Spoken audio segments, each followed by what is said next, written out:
साथियों नमस्कार, हम जय सिया राम, राधे कृष्णा। आज हम राजपूतों की उत्पत्ति के बारे में अध्ययन करेंगे। राजपूत विशेष तौर से अपन ये देखते हैं कि 647 ईस्वी में एक राजा हुए हैं हर्षवर्धन, और हर्षवर्धन की मौत हो जाती है। हर्षवर्धन की मौत के साथ में ही आगे अपन 1206 में बात करते हैं। तो 1206 में कुतुबुद्दीन ऐबक ने दिल्ली में गुलाम वंश की स्थापना की थी। कुतुबुद्दीन ऐबक ने दिल्ली में गुलाम वंश की स्थापना की थी। मेरे साथियों, ये 647 ईस्वी से 1206 तक का काल राजपूत काल कहलाता है। राजपूतों का उत्कर्ष काल कहलाता है। यानी अपन सीधे तौर पे ये कह सकते हैं कि 7वीं शताब्दी से 12वीं शताब्दी के भारतीय काल को, भारतीय इतिहास के काल को अपन राजपूत काल कहते हैं। राजपूत काल कहते हैं।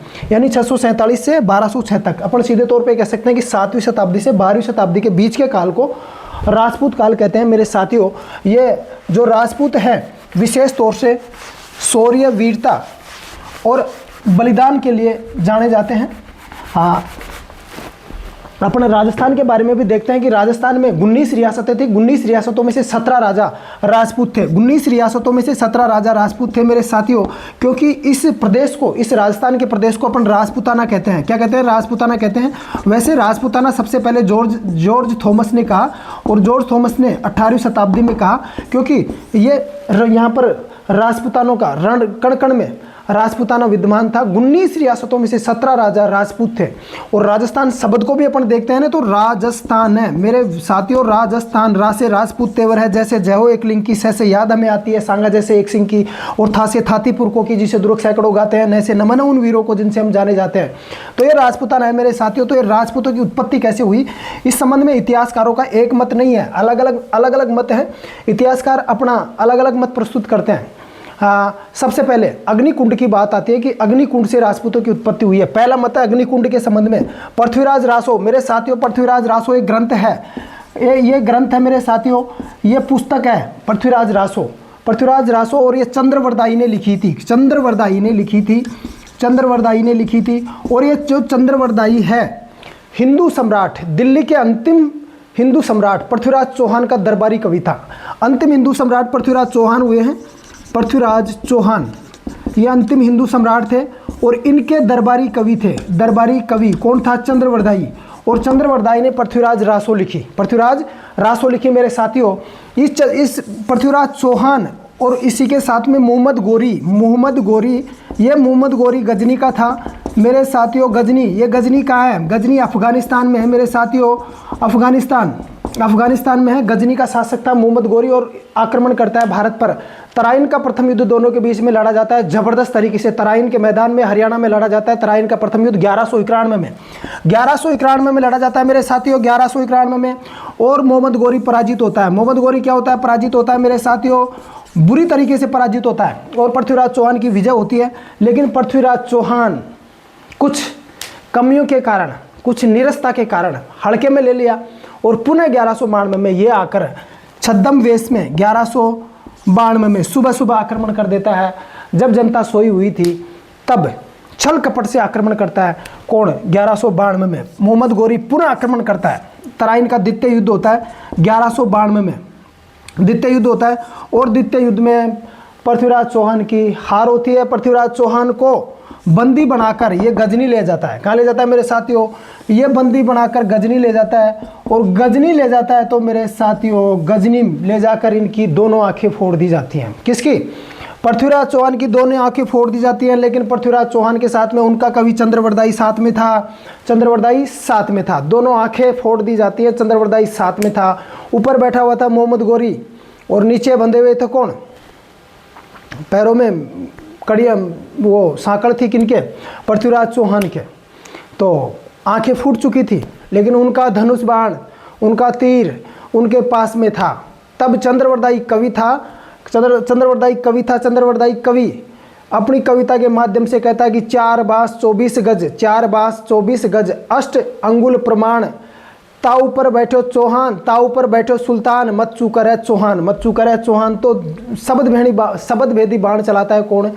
पृथ्वीराज चौहान, और उसे नीचे गिरा देता है। बाण लगता है, नीचे गिरता है कौन? मोहम्मद गोरी। तो शब्द भेदी बाण चलाते थे राजा दशरथ की तरह। हिंदू अंतिम हिंदू सम्राट पृथ्वीराज चौहान। तो ये थे चंद्रवरदाई। कौन थे? चंद्रवरदाई। पृथ्वीराज रासो लिखी। अब पृथ्वीराज रासो में क्या लिखा गया है, क्या कहा गया है कि राजपूतों की उत्पत्ति कैसे हुई मेरे साथियों? ये कहता है कि जो आबू पर्वत है, आबू पर्वत है मेरे साथियों, आबू कहाँ है? सिरोही में, सिरोही में है आबू पर्वत। आबू पर्वत सिरोही में है और आबू पर्वत पर ऋषि मुनि कहाँ पर तपस्या करते हैं मेरे साथियों? किसी घर में, किसी शहर में, किसी महानगर में थोड़ी करते हैं। ये तपस्या करते हैं कहाँ पर? पर्वतों पर एकांत प्रदेश में ऋषि मुनि तपस्या करते हैं। तो ऋषि मुनियों में गौतम ऋषि था, अगस्त्य ऋषि था आदि। ये तपस्या करते थे कहाँ पर? आबू पर्वत में। लेकिन ये ऋषि मुनि सारे परेशान थे किनसे? दैत्यों से। दैत्यों का मतलब दैत्यों से परेशान थे, मतलब राक्षसों से परेशान थे, क्योंकि ये राक्षस मांस मदिरा के माध्यम से यज्ञ को भ्रष्ट कर देते थे, उनकी साधना को भ्रष्ट कर देते थे। ये परेशान हुए और वशिष्ठ ऋषि जो मतलब अपन कह सकते हैं कि वशिष्ठ ऋषि सबसे ताकतवर ऋषियों में थे, सिद्धि प्राप्त ऋषियों में थे। वशिष्ठ मुनि के पास में जाते हैं तो वशिष्ठ मुनि एक यज्ञ करता है। वशिष्ठ मुनि क्या करते हैं मेरे साथियों? एक यज्ञ करते हैं। वशिष्ठ मुनि एक यज्ञ करते हैं, यज्ञ, और यज्ञ के दौरान कितने? चार वीर पैदा होते हैं, जिसमें से गुर्जर प्रतिहार, दूसरा परमार, तीसरा चालुक्य को सोलंकी भी कहते हैं, और चालुक्य के साथ में चौहान। इन 4 वीरों की उत्पत्ति हुई किससे? अग्निकुंड से, यानी उस यज्ञ से इनकी उत्पत्ति हुई। वशिष्ठ मुनि ने आबू पर्वत पर एक यज्ञ किया जिस पर गुर्जर प्रतिहार, परमार, चालुक्य या सोलंकी और चौहान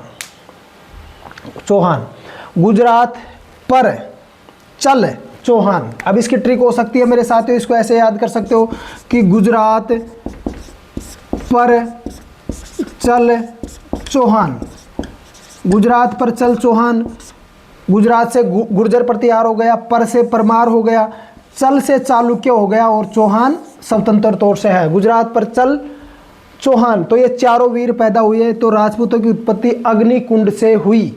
उसी का समर्थन करता है सूर्यमल मिश्रण उसी का समर्थन करता है। ये बूंदी के शासक राम सिंह बूंदी का शासक हुआ है। एक राम सिंह बूंदी का शासक हुआ है और इनका दरबारी कवि था और इसने वीर सतसई नामक पुस्तक लिखी थी, वीर सतसई।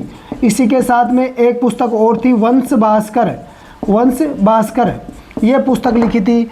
ये सूर्यमल मिश्रण जी भी अग्निकुंड से राजपूतों की उत्पत्ति बताते हैं, इस बात का समर्थन करते हैं। यानी पृथ्वीराज रासो में जो कही हुई बात, चंद्रवरदाई ने जो बात कही है उसका समर्थन करते हैं। मुणोत नैणसी मेरे साथियों मारवाड़ का मतलब जोधपुर का राजा हुआ है जिसका नाम था जसवंत सिंह का दीवान था। ये जसवंत सिंह का दीवान था मेरे साथियों। और मुणोत नैणसी को राजस्थान का अबुल फजल कहते हैं। मुणोत नैणसी को राजस्थान का अबुल फजल कहते हैं। और किसने कहा? मुंशी देवी प्रसाद ने मुणोत नैणसी को राजस्थान का अबुल फजल कहा। मुणोत नैणसी ने पुस्तकें लिखी कौन सी? मारवाड़ प्रगनारी विगत और मुणोत नैणसी ख्यात आदि पुस्तक लिखी। किसने? 2 पुस्तक जो जनगणना की भी जानकारी देती है। मारवाड़ प्रगनारी विगत जो जनगणना की जानकारी देती है। एक मुणोत नैणसी ख्यात, ये 2 पुस्तकें लिखी। मुणोत नैणसी ख्यात। इसी के साथ में अगले हैं किराड़ू अभिलेख, ये बाड़मेर। ये इसमें भी कहा गया है कि राजपूतों की उत्पत्ति अग्निकुंड से हुई है। तो ये पहला मत हो गया मेरे साथियों।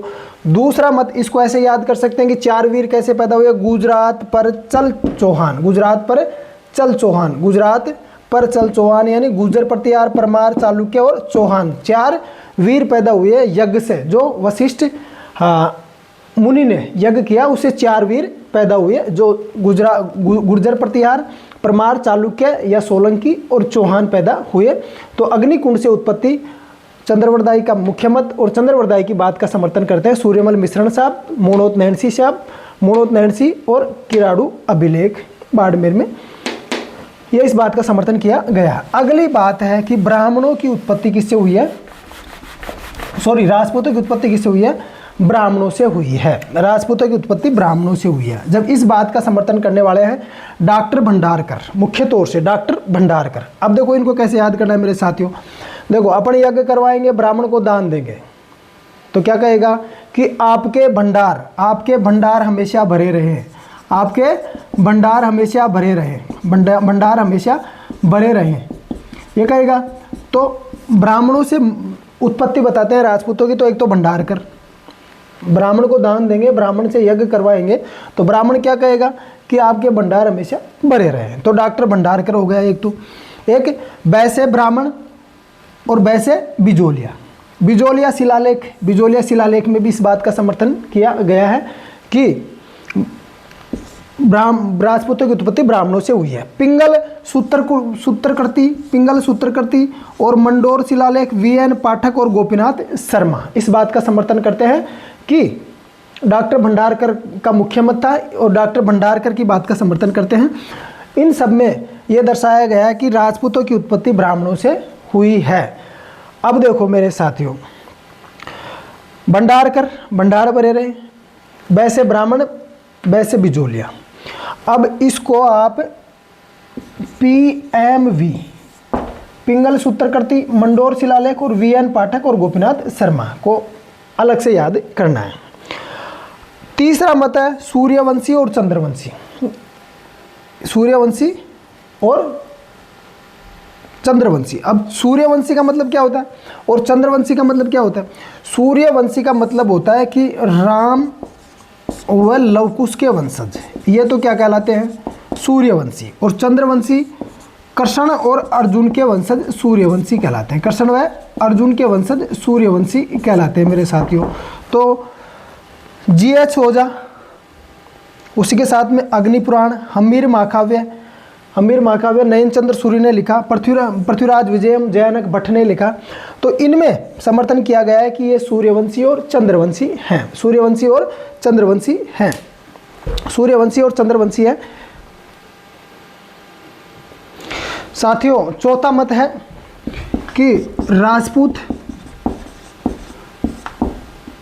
वैदिक आर्यों की संतान है। चौथा मत क्या कहते, क्या है? राजपूत वैदिक आर्यों की संतान है, वैदिक आर्यों की संतान है।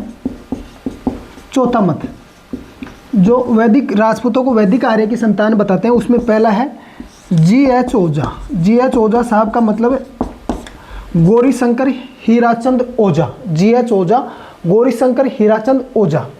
दूसरा नाम आता है CH वेद, CV वेद, CV वेद।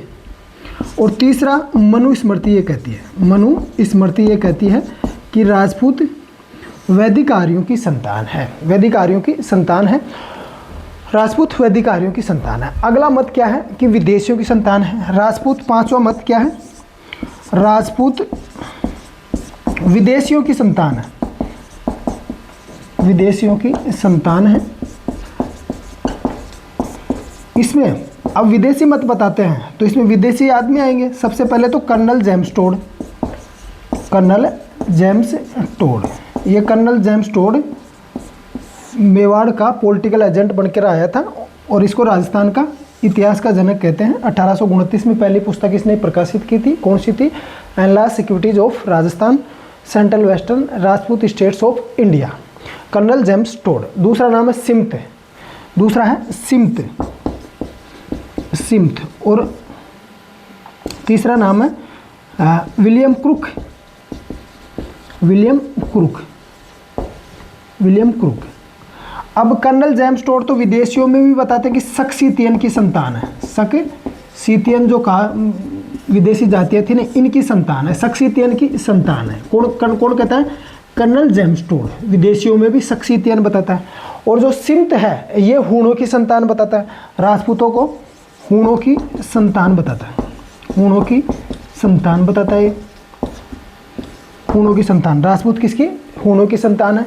विलियम क्रुक, ये मत, अब जो अंतिम मत है वो है सबसे सार्थक है, सार्थक माना है इतिहासकारों ने, डीपी चट्टोपाध्याय। मिश्रित सामाजिक आर्थिक प्रक्रिया की उपज है, मिश्रित सामाजिक आर्थिक प्रक्रिया की उपज है,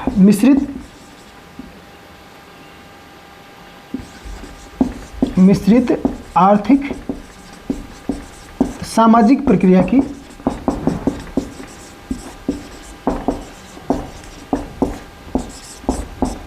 उपज है।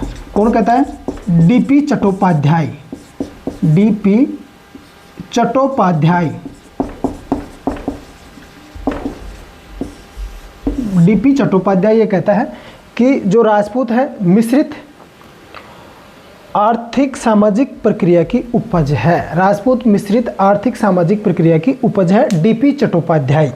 उसी के साथ में जो कनिंघम हुए हैं, कनिंघम क्या कहता है कि जो राजपूत हैं वो यूची, और यूची का दूसरा नाम है कुषाण, कुषाणों की संतान है। कौन कहता है?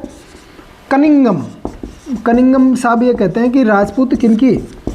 यूची, या यूची को कुषाण कहते हैं, कुषाण को यूची कहते हैं, इनकी संतान है राजपूत। इन्हीं शब्दों के साथ में जय हिंद, जय जय भारत, जय जय राजस्थान। चैनल को लाइक, शेयर और सब्सक्राइब करें।